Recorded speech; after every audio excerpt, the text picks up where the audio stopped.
¿Qué tal? Seguimos adelante.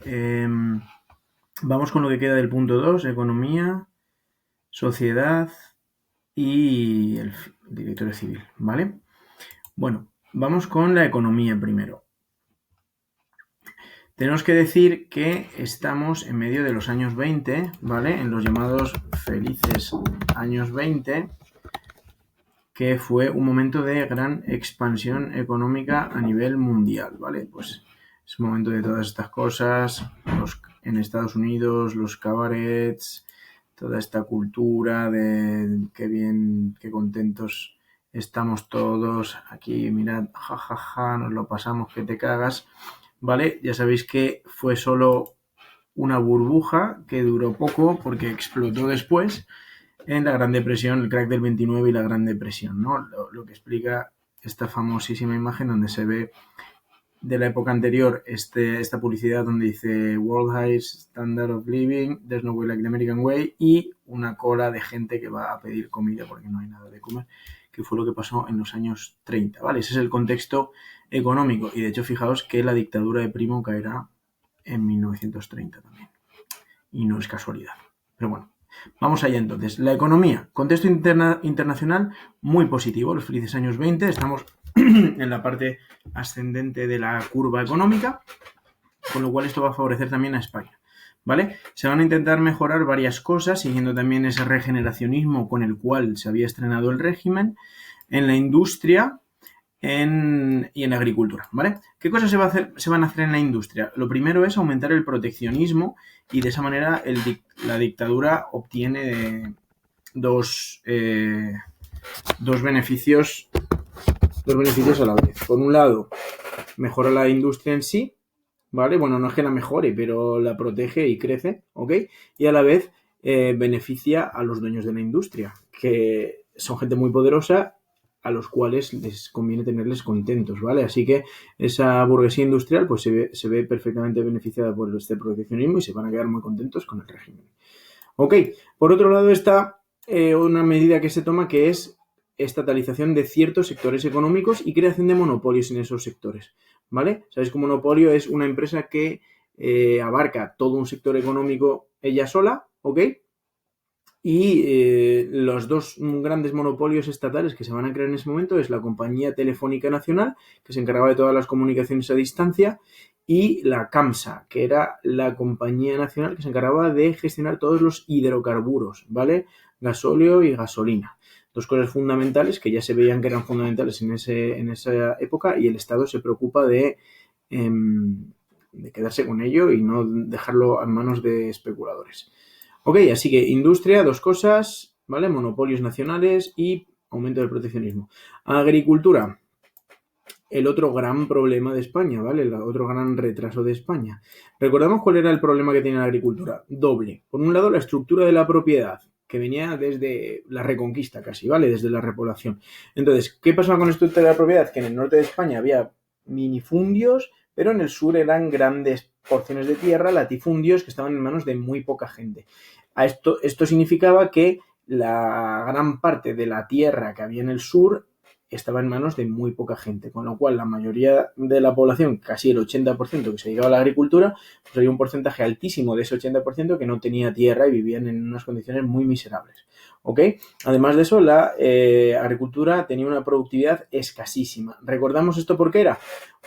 El tema de la propiedad de la terrateniencia tenía que ver con un tema de prestigio social en España. Los que habían accedido a tener tierras a través de los procesos desamortizadores no lo habían hecho con vistas a obtener rentas como si fuese un negocio, sino simplemente rentas para seguir viviendo y sobre todo por el prestigio social que implicaba poseer tierras. Recordamos, esto era pues muy, muy importante en la España, en España de esta época, y va a acarrear un montón de problemas, ¿ok?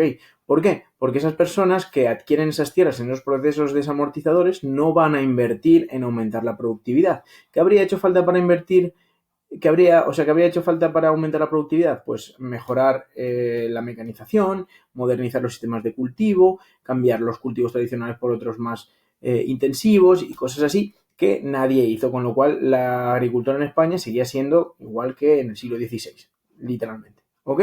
Entonces, esos dos problemas no se van a poder mejorar de manera significativa porque meterte con la estructura de la propiedad es meterte con los superpoderosos de España. Y evidentemente la dictadura, que de hecho formaba parte de esa oligarquía, no se va a dedicar a tocarle las narices. ¿De acuerdo? Pero sí que se va a hacer algo interesante, que es crear confederaciones hidrográficas. Estos son instituciones que gestionan todas las aguas que van a verterse a los principales ríos de España, ¿vale? ¿Con qué objetivo? El objetivo de aumentar la superficie de regadío en España, ¿vale? Cuanto más regadío había, más productiva era la agricultura y los cultivos que se pueden cultivar con regadío pues son más rentables a nivel económico, ¿vale? Entonces, esa mejora sí que se va a hacer. ¿Vale? Así que como estáis viendo es un momento bastante importante. Además de esto, aunque no lo pone aquí, se crearon muchas infraestructuras, se empezaron a crear carreteras, el trazado de las carreteras actuales viene bueno, viene de la época de los romanos, pero más o menos siguen las carreteras que se empezaron a construir en esta época, se crearon puertos, se crearon presas, ¿de acuerdo? Como una especie de actualización de las infraestructuras de España que estaban extremadamente atrasadas, ¿vale? Así que en el nivel económico se produjeron muchas mejoras con esta dictadura. Tiene mucho que ver con el contexto internacional y también con las medidas que se están tomando, ¿vale? Tampoco le vamos a quitar mérito a aquí el señor Primo de Rivera. Plano social, muy importante y más complicado de entender, ¿vale? La inspiración que tiene en lo social y en lo político la dictadura de Primo de Rivera es evidentemente fascista. En este momento, claro, yo digo fascismo y decís todos, Dios, fascismo, Hitler, los nazis, no sé qué. No, en este momento, ¿vale? Aunque nos pueda sorprender, fascismo era una opción política más, ¿vale?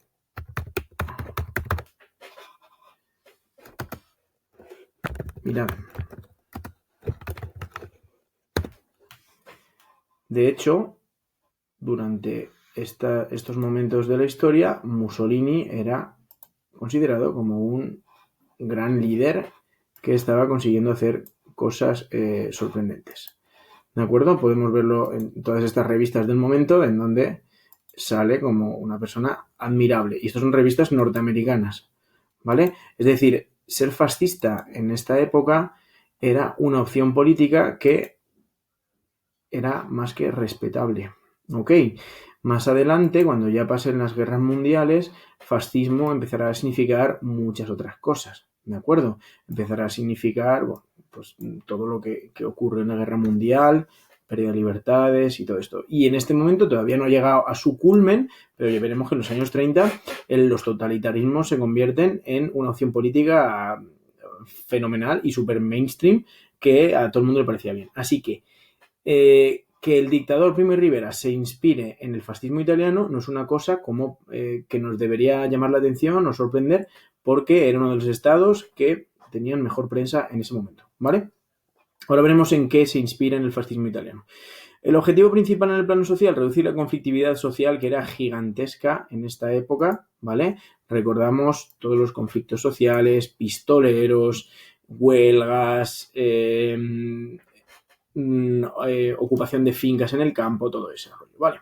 Entonces, lo que va a hacer el Estado es prohibir los sindicatos, ¿vale? Y se va a crear un único sindicato que nace en el Estado, que es un sindicato vertical. Sindicato vertical significa que es un sindicato en el que en vez de estar la patronal aquí y los obreros aquí y ambos enfrentados, es vertical. Es un sindicato que incluye tanto a los obreros como a los que están encima de ellos, ¿vale? La idea nace de un tipo de una doctrina política que se llama el corporativismo, que es una cosa bastante compleja de explicar, pero básicamente es entender la sociedad como si fuese un cuerpo que es solidario entre sus partes. De esa manera, como que no tiene sentido que la cabeza se queje de la mano o la mano quiera ser el pie, un símil de esa manera, ¿vale? En el cual se sustituye ese concepto marxista de la lucha de clases, ¿vale? Que implica un conflicto entre dos clases sociales, sino por la cooperación. ¿Ok? En el fondo es un poco, bueno, no es muy real el concepto porque siempre los que mandan van a salirse con la suya y un sindicato en el que están los dueños de la empresa pues va a ser un sindicato con una capacidad de actuación muy, muy reducida, ¿vale? Bueno, Eso es el sindicato vertical, que se inspira en esa idea del corporativismo político, ¿vale?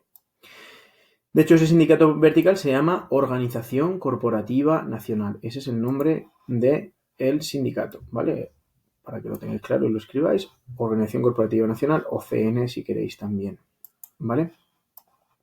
Bueno, aquí viene una cosa que nos puede sorprender. Al principio de la dictadura, los obreros no se enfrentaron a la dictadura y les pareció, de hecho, algo casi positivo, ¿de acuerdo?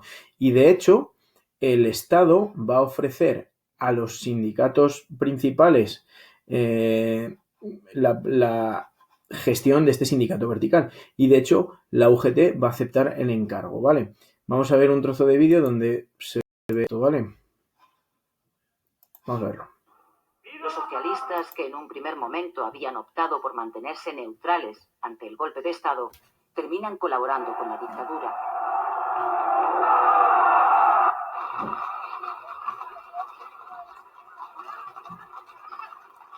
El entierro de Pablo Iglesias, el fundador del PSOE. Cuando los socialistas entierran a su fundador, Pablo Iglesias, en 1925, en el seno del partido y del sindicato conviven ya dos tendencias. Una mayoritaria, defendida por los sindicalistas y liderada por Francisco Largo Caballero, favorable a la colaboración con la dictadura. Y otra, minoritaria, defendida por los políticos liderados por Indalecio Prieto, que apuesta por oponerse a ella. Bueno, al final en la purga los dos van a salir ganando los que quieren colaborar. Son declarados ilegales y perseguidos por el régimen de Primo de Rivera. En el sindicato anarquista, que pasa a la clandestinidad, se produce con ese motivo un enfrentamiento entre los posibilistas, partidarios de la acción sindical, y los revolucionarios, que apuestan por la insurrección armada. Son estos últimos los que fundarán en 1927 la Federación Anarquista Ibérica, la FAI. Bueno, la FAI ya la veremos en otro tema que tiene importancia, ¿vale? De momento, dejadlo a un lado.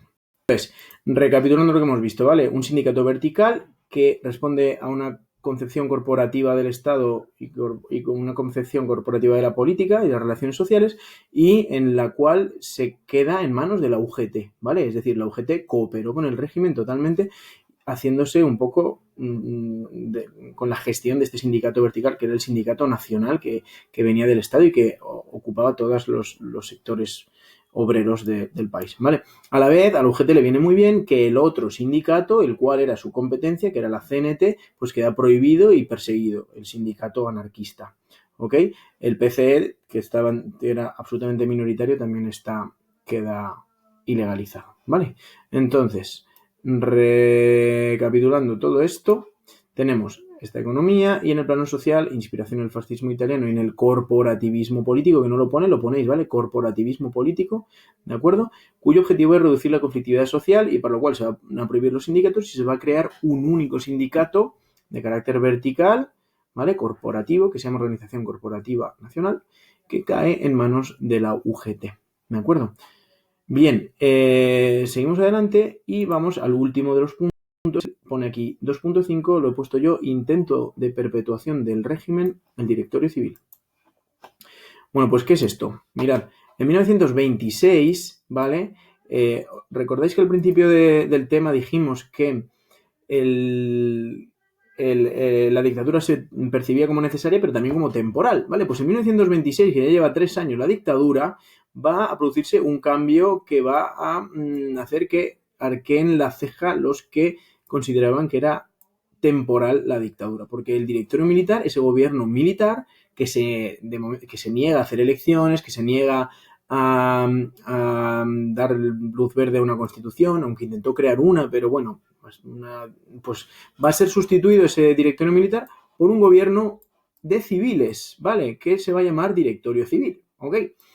No es un gobierno que nazca de unas elecciones, es decir, no existe el sufragio, es un gobierno compuesto de civiles, pero nombrado por los militares, y de hecho en los cargos más importantes seguía habiendo militares, ¿de acuerdo? Entonces, es un gobierno civil no electo, así que se lava la cara a la dictadura, pero no se está democratizando, ni está dando paso a la libertad, ni está disminuyendo el carácter dictatorial del régimen, ¿vale? Con lo cual, la gente que empieza a percibir que ese directorio civil no es otra cosa que una maniobra del directorio militar para parecer otra cosa diferente, pero que en el fondo lo que pretende es seguir mandando, perpetuar esa dictadura, porque en el fondo, por muy civil que fuese el gobierno, seguía estando en manos del dictador y seguía sin existir ni libertad de prensa, ni libertad de expresión, ni libertad política, y los derechos civiles estaban muy restringidos, etcétera, etcétera, ¿vale? Este intento de perpetuación de la dictadura, en el cual la gente se empieza a dar cuenta de que no tiene mucha intención de bajarse del sillón del poder, ¿vale? Va a reducir muchísimo los apoyos de la dictadura y va a aumentar muchísimo la oposición, que eso lo vamos a ver en el siguiente tema, ¿vale? Aquí es donde ya, no solo en el plano del sindicato, sino en toda la política del Estado, se intenta crear un Estado autoritario, que pone pero es autoritario corporativista o corporativo, ¿vale? Emulando a la Italia fascista. Entonces, aquí ya se ven muchas cosas que son un calco de lo que pasaba en Italia, ¿ok? Donde el Estado dictatorial está dándose un lavado de cara en el cual parece que fuese otra cosa distinta de lo que es, pero sigue siendo una dictadura, ¿vale? Entonces va a crear ciertas instituciones políticas que parecen no tan menos dictatoriales, pero siguen siendo exactamente igual. Como pongo aquí, es un lavado de cara que lo que busca es una perpetuación, con lo cual la gente, en vez de recibirlo como que bien, esto se está suavizando o algo así, para nada, sino que lo que va a pasar es todo lo contrario, que la gente lo va a percibir con sospecha porque se van dando cuenta de que el régimen lo que quiere es perpetuarse, ¿ok? Entonces se van a crear algunos organismos, algunas instituciones significativas en este sentido. Se va a crear algo que se llamó la Asamblea Nacional Consultiva, que era un pseudoparlamento, ¿vale? Es decir, una asamblea donde se representaba a toda la nación, ¿vale? Pero que solo era, como su propio nombre indicaba, consultiva, es decir, no tenía poder legislativo. De hecho, los poderes seguían estando todos unidos en el propio dictador. No existía división de poderes, ¿vale? Y seguía sin existir el sufragio, porque esta Asamblea Nacional venía formada por personas elegidas por el propio Estado, por el propio régimen, ¿vale? Se crea también un partido único que se llamaba Unión Patriótica. Su nombre, pues nos lo dice todo, ¿vale? Unión Patriótica, este es el símbolo, ¿vale? Mira qué bonito, parece una chapa del comisario, ¿ok? Y mirad lo que dice, por la patria y por el rey, ¿vale? Este es el partido único que crea el dictador con la intención de darle un carácter pues más democrático o más de apariencia. Democrático no era en absoluto, pero como de apariencia, un poco de participación social, ¿ok? Siendo el único, pues tampoco era muy democrático ni muy nada, ¿vale?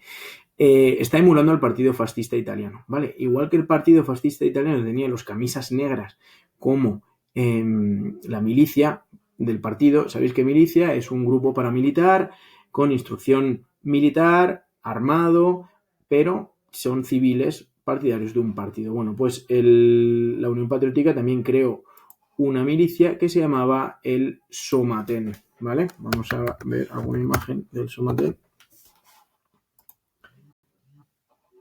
Bueno, aquí les veis, vale, pues esto es el Somaten, que tenía muchísima fuerza en Cataluña. Era la milicia armada, ¿veis? Son unos señores ahí con cara de que son más de tierra, más de la tierra que las alubias, pero están todos con su escopeta ahí listos a defender la dictadura de Primo si hacía falta. Como veis, la militarización de la sociedad civil, la normalización de la violencia, empieza ya a verse como muy clara, ¿vale? Todavía no se ha disparado, como llegará un poco después en la Segunda República, pero ya intuimos ciertas cosas que luego van a ser una marca de la casa en el futuro, ¿vale? Así que Asamblea Nacional Consultiva, Partido Único, Unión Patriótica, el sindicato vertical que ya hemos visto, una milicia de ese partido único, es decir, se está creando... Esto es una lata, tengo que aprender a que no ocurra. Se está creando de una manera clarísima, se está intentando crear un Estado autoritario corporativista, emulando a la Italia fascista.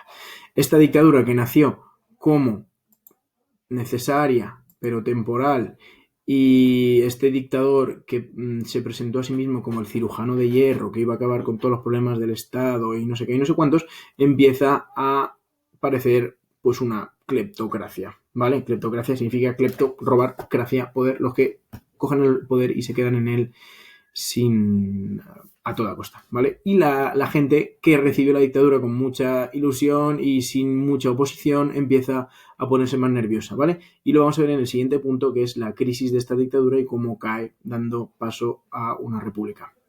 Ok, chicos, gracias por ver el vídeo, espero que os esté sirviendo. Si cualquier sugerencia que tengáis para mejorar esto, me lo decís, ¿vale? De la manera que queráis, comentarios en el vídeo, como sea. Un abrazo.